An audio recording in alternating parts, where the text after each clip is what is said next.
Hidden Albion, mysteries of witches, fairies, giants, and the forgotten land. Welcome. Welcome back to Spiritual Meanings, the channel where we explore everything mystical, magical, and deeply human. We are on a mission to reach 3,000 subscribers, and every single one of you is part of this journey. Your comments, your stories, your energy, without them, none of this would be possible. So thank you, truly. Setting the tone today, we step into something ancient, something hidden, something England itself has carried in whispers for thousands of years. We are talking about the mysteries of Albion, the witches, the fairies, the giants, the floods, and the secret world beneath our own. And as always, I want you to be part of this conversation. So as you listen, ask yourself, what resonates with me? What feels familiar, even if I've never been told it before? Share your thoughts in the comments. I love reading them. A forgotten map of spirits, imagine the land itself holding memory. Hills as sleeping giants. Stones as frozen armies. Forests as homes to hidden people. This isn't fantasy, it's how people once saw the world. Do you ever feel that the land remembers more than we do? The witch beyond the stereotype. When we say witch, many picture the Halloween figure. But in Albion's memory, the witch was different. She wasn't just casting spells, she was transforming. She was part animal, part human, part spirit. Have you ever felt yourself change depending on the situation? Maybe like a shapeshifter in your own life? The fairy dilemma fairies are not Disney creatures.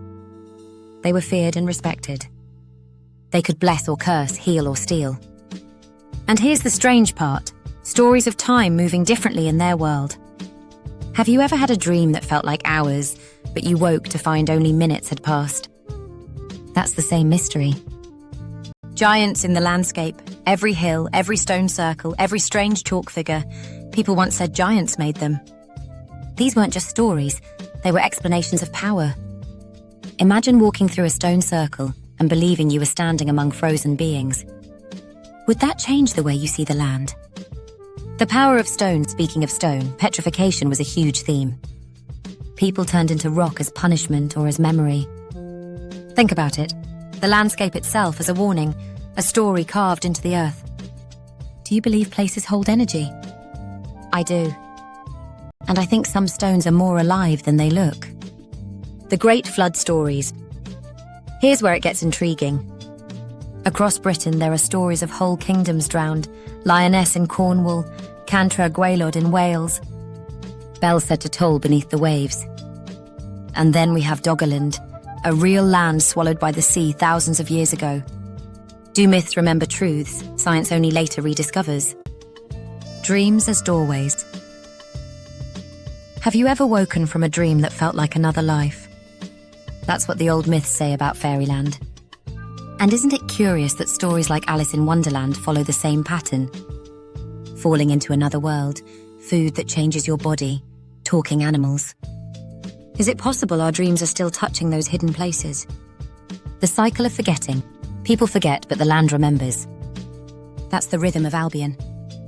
We forget the giants, the fairies, the floods. But then we stumble into a dream, or a story, or a strange moment of déjà vu. And suddenly, we remember again. Has that ever happened to you, where something felt anciently familiar, even though it was new? What these myths mean for us? These aren't just stories of the past. They're mirrors for us today. The witch reminds us we can transform. The fairy shows us there are unseen worlds. The giant grounds us in nature's strength. The flood washes us clean for renewal. The petrifier warns us that choices have weight. Which one speaks to you most? A community of rememberers. I like to think of us here, on this channel, as modern rememberers. We are piecing together what was hidden through curiosity and sharing. Every time you leave a comment, you're part of keeping these myths alive. So keep sharing your thoughts. They matter more than you realise. Questioning together. One thing I love about these old tales is how questionable they are. Did people really hear bells under the sea? Did witches really turn into hares?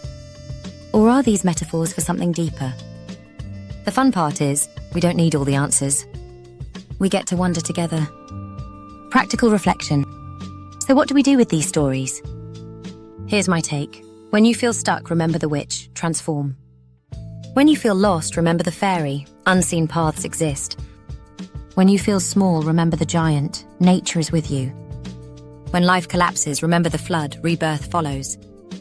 When making choices, remember the stones, they last. Which of these lessons could help you most in your life right now? Closing and blessing, so here we are, Seekers of Albion. We've walked through hidden hills, drowned lands, and dream doors. And still, this is only the beginning.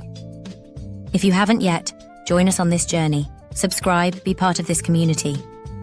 We are growing together and you are a vital part of it. Without you, there is no spiritual meanings.